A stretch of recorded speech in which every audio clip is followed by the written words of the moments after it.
Hello नमस्कार दोस्तों, excellence coaching centre में आप सभी का बहुत बहुत स्वागत है। और दोस्तों मैं यहाँ फिर आ चुका हूँ एक नई क्लास के साथ। और दोस्तों जो आज की क्लास है वो बीएससी एग्रीकल्चर के 5th सेमेस्टर के स्टूडेंट के लिए बहुत ही महत्वपूर्ण क्लास है। तो दोस्तों इसमें सभी क्वेश्चन ऑब्जेक्टिव रहने वाले हैं और सभी क्वेश्चन इम्पोर्टेंट हैं। तो दोस्तों चलो हम क्लास की ओर चलते हैं। और इससे पहले अगर आपने मेरे चैनल को सब्सक्राइब नहीं किया है तो सब्सक्राइब कर लें और वीडियो को लाइक और शेयर करना ना भूलें। तो दोस्तों हम क्लास की ओर चलते हैं। तो चलो इसका क्वेश्चन नंबर 1 है। तो दोस्तों क्वेश्चन नंबर 1 है, मल्चिंग का कौन सा लाभ नहीं है। तो इसमें बताइए मल्चिंग का कौन सा लाभ नहीं है। तो इसका आंसर होगा, राइट आंसर क्या है। तो राइट आंसर इसका होगा सी। राइट आंसर इसका सी है। यह मिट्टी की बनावट में सुधार करता है। ठीक। क्वेश्चन नंबर जो 2 देखिए, 2 में क्या कह रहा है, मल्चिंग किसके बारे में सत्य है। तो आप बताइए मल्चिंग किसके बारे में सत्य है। तो ये भी सी होगा, ये सी है। काली पॉलीथीन मल्च का सबसे लोकप्रिय प्रकार है। ठीक। क्वेश्चन नंबर देखिए तीसरा। क्वेश्चन नंबर 3 क्या कह रहा है, निम्नलिखित में से कौन से केले की फसल का मल्च नहीं है। तो आप बताइए।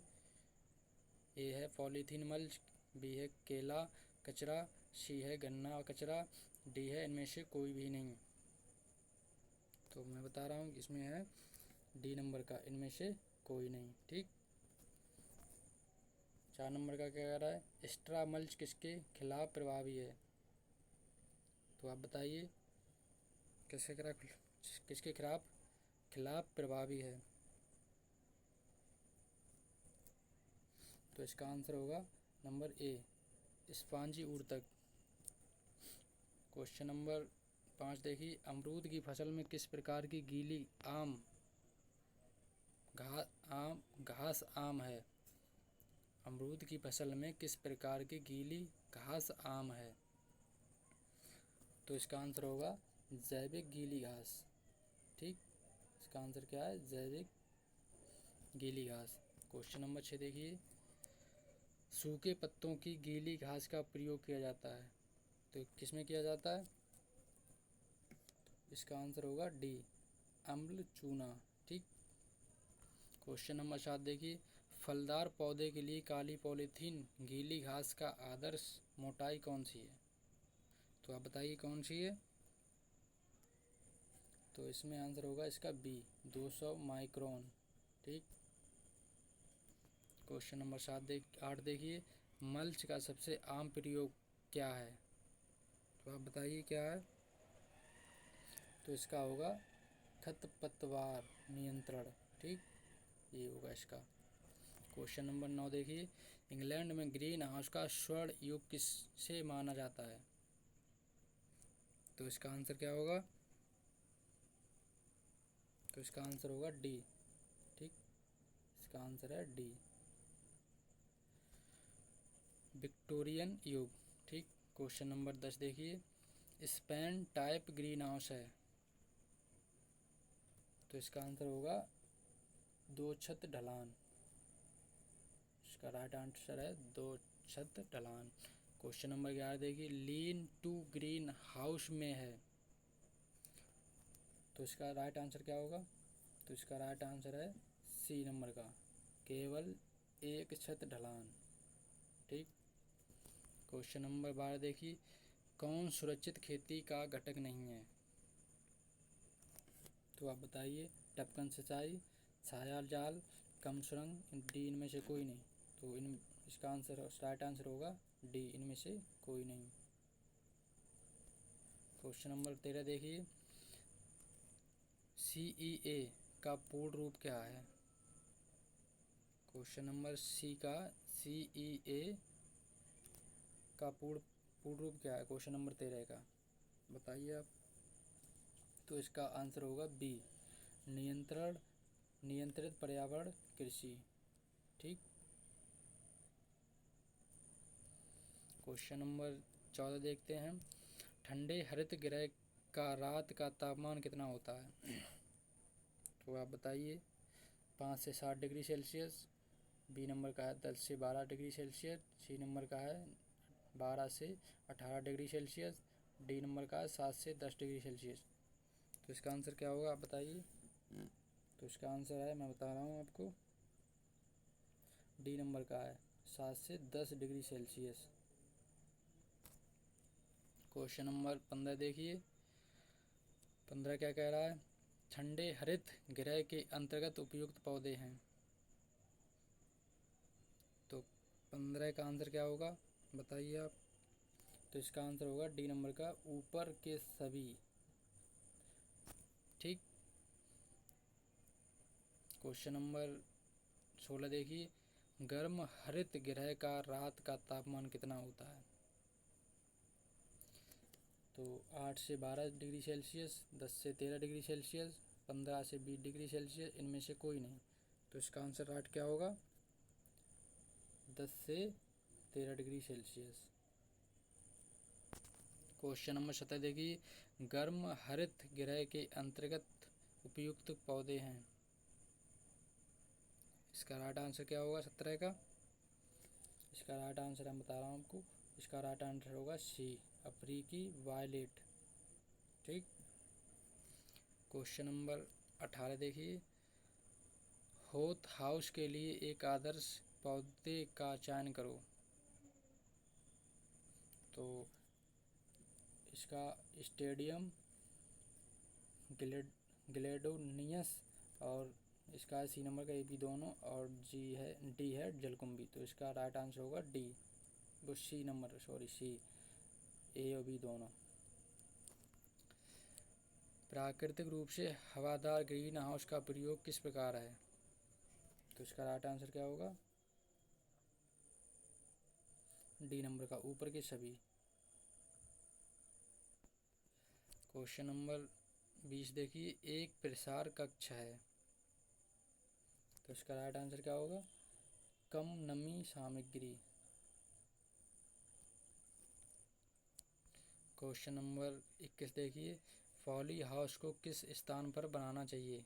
पॉली हाउस को किस स्थान पर बनाना चाहिए, तो आप इसका आंसर बताइए। धूप वाले, छायादार, ऊंचाई पर, ठंडे स्थान पर।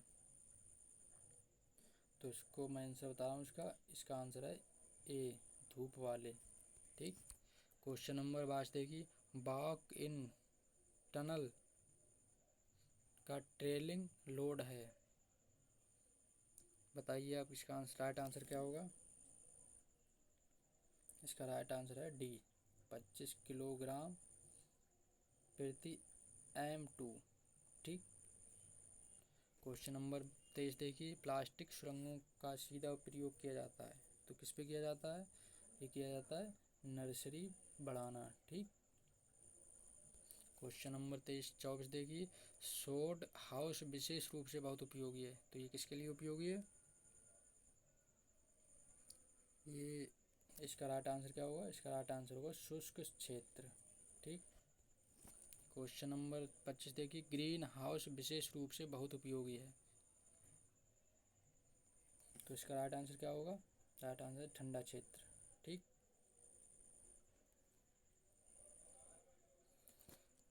क्वेश्चन नंबर 27 देखिए। निम्नलिखित में से कौन अन्न की तुलना में सबसे लंबे समय तक चलने वाली अवधारणा सामग्री है।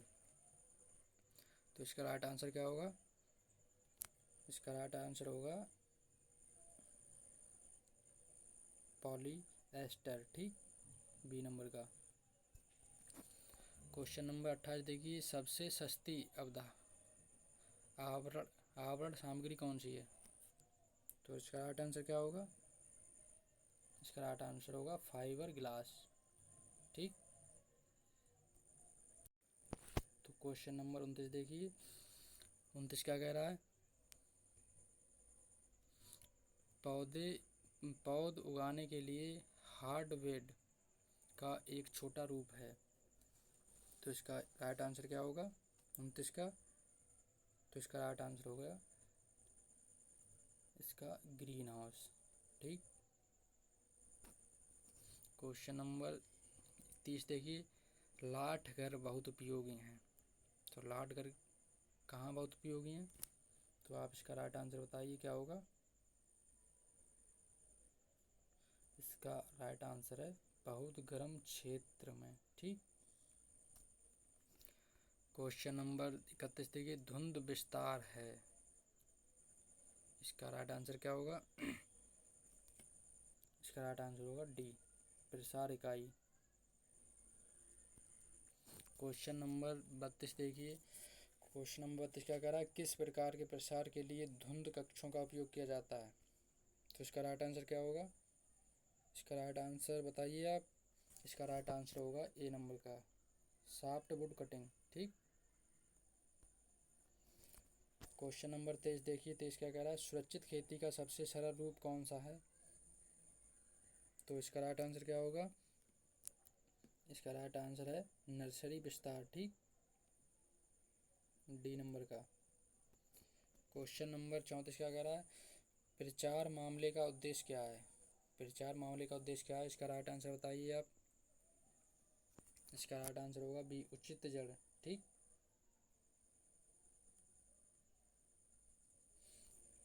क्वेश्चन नंबर 34-35 देखिए, फ्लोरोसेंट लाइट बॉक्स का उपयोग है? फ्लोरोसेंट लाइट बॉक्स का क्या उपयोग है? तो इसका राइट आंसर बताइए आप क्या होगा। इसका राइट आंसर होगा ए नंबर का, युवा अंकुर की वृद्धि। ठीक, इसका राइट आंसर ये होगा ए नंबर का। तो इसका राइट आंसर है ये। क्वेश्चन नंबर 36 देखिए, 36 क्या कर रहा है, प्रकाश कक्ष के उपयोग का मौसम है? तो इसका राइट आंसर बताइए आप। इसका राइट आंसर है डी। ठीक, सर्दी। क्वेश्चन नंबर 37 देखिए, पॉली हाउस की दिशा क्या होनी चाहिए? पॉली हाउस की दिशा क्या होनी चाहिए? तो आप बताइए इसका राइट आंसर क्या होगा। इसका राइट आंसर है उत्तर दक्षिण। ठीक, क्वेश्चन नंबर 37 का ए नंबर का। क्वेश्चन नंबर 38 क्या कह रहा है, ग्रीन हाउस के नीचे उगने के लिए उपयुक्त गुलाब की किस्में? तो इसका राइट आंसर क्या है? 38 का ए नंबर, मानक गुलाब। ठीक। क्वेश्चन नंबर 39, हरित गृह दशा में जरबेरा की उपयुक्त किस्म क्या है? तो इसका राइट आंसर है डी नंबर का, ऊपर के सभी। ठीक, तो इसका उत्तर सितारा है, और नौला पुखराज और गुलाबी काल्पनिक, ऊपर के सभी। ठीक, इसका डी नंबर का आंसर होगा। ठीक। क्वेश्चन नंबर 40 है, ये आखिरी क्वेश्चन है, देखिए इसके, ग्रीन हाउस की स्थिति में गुलदाउदी की उपयुक्त किस्म क्या है? आप बताइए इसे। ये लास्ट क्वेश्चन है आपके लिए, तो इसको मैं बता रहा हूँ आपके लिए। इसका आंसर होगा ऊपर के सभी। ठीक, तो दोस्तों ये है ए नंबर का, फ्रांस में भी है, लाल शीर्षक, शरद ऋतु की आग। ठीक, ये सभी हैं। तो दोस्तों हमारी क्लास यहीं पे ख़त्म होती है। तो दोस्तों अगर क्लास आपको पसंद आई हो तो हमारे चैनल को सब्सक्राइब और क्लास को लाइक और शेयर ज़रूर करें। तो दोस्तों मिलता हूँ आपको अगली क्लास में। जय हिंद दोस्तों।